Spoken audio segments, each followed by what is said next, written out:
Hey there. Welcome to Coach K's performance training and our 4 steps to personal mastery, or if you like, mindset for dads. Um, so today lesson is about the number 5. Okay, so we all know life just kind of happens, as you would say, for us, not to us, but it happens for us for different reasons. And there's, most things, if you're a dad, you realize you can't control. Like, number one, you can't control the mood of your wife. You can't control what your kids do on any given day to a certain extent. You can't control the weather. You can't control your boss at work. You can't control the government, and blah, blah, blah, blah, blah. And all those things will drive you crazy if you let them. Okay? So what we want to try to focus on here is things that I can control. All right. And so we have a list of 5. Okay. Number 1, which I think is probably one of the most important, is your intention. I used to have an intention statement that I'd read every morning. And your intention is kind of like your mission statement, your purpose, your why. What do I want to do? And your intention can be the big purpose. What do I want to do with my life? What's my intention for this month? What's my intention to accomplish today? If you're going to do that, you can say, I wake up today and my intention is to, whatever.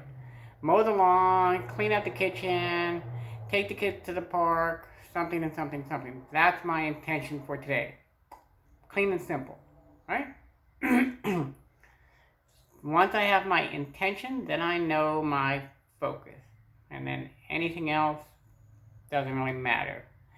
Okay? But you have to have an intention, otherwise you're just kind of moving around aimlessly from distraction to distraction or from whatever. Okay?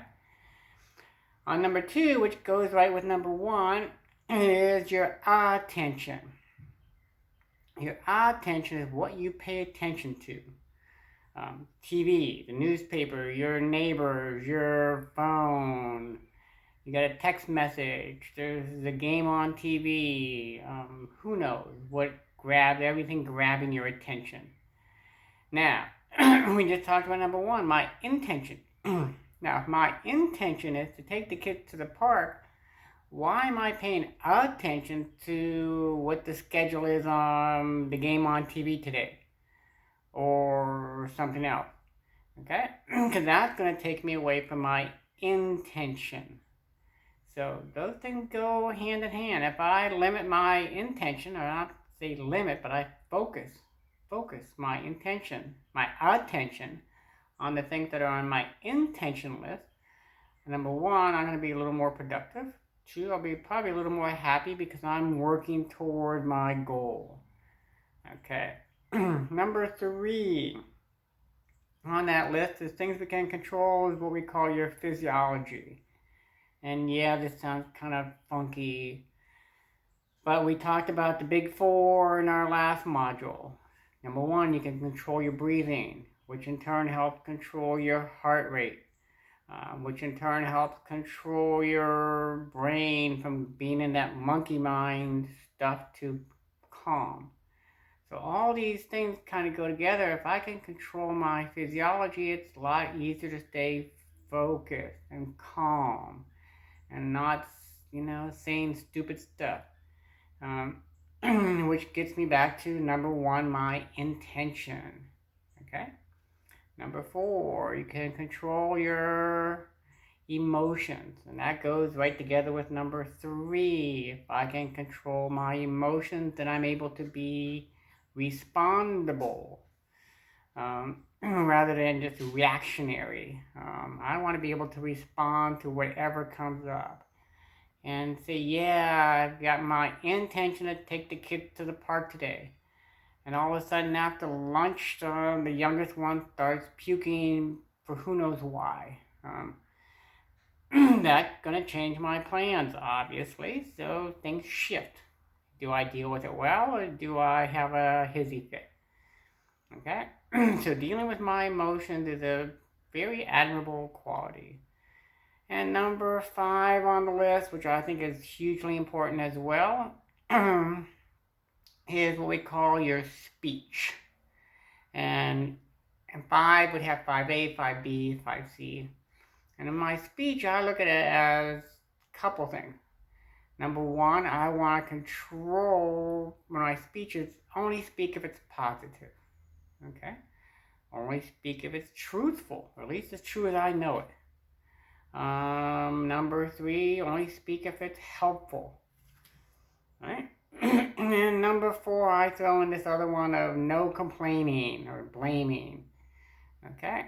Now we all know blaming and complaining are going to get you where? Right? Nowhere.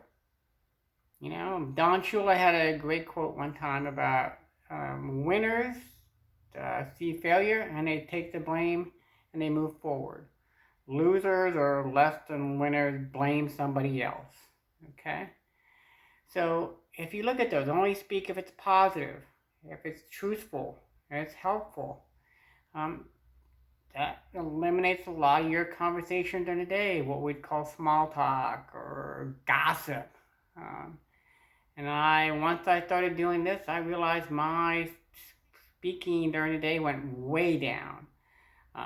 Even at work with my clients, I will do my best not to jump into that thing about the latest politics. And somebody, oh, you know what Susie did over there, blah, blah, blah. Is that going to get me any closer to my intention or not? If it's not, then why am I wasting my time and energy talking about it? This is a tough one. And if I'm complaining, I'm just plain old complaining, bitching. Now, if I'm going to talk about the problem and get something done, then maybe I'm talking to be purposeful and helpful. But otherwise, I'm just complaining and zip it. So anyway, that's a quick nutshell on the 5 things underneath your control for this module. Give us a shout if you want to hear more. Thank you.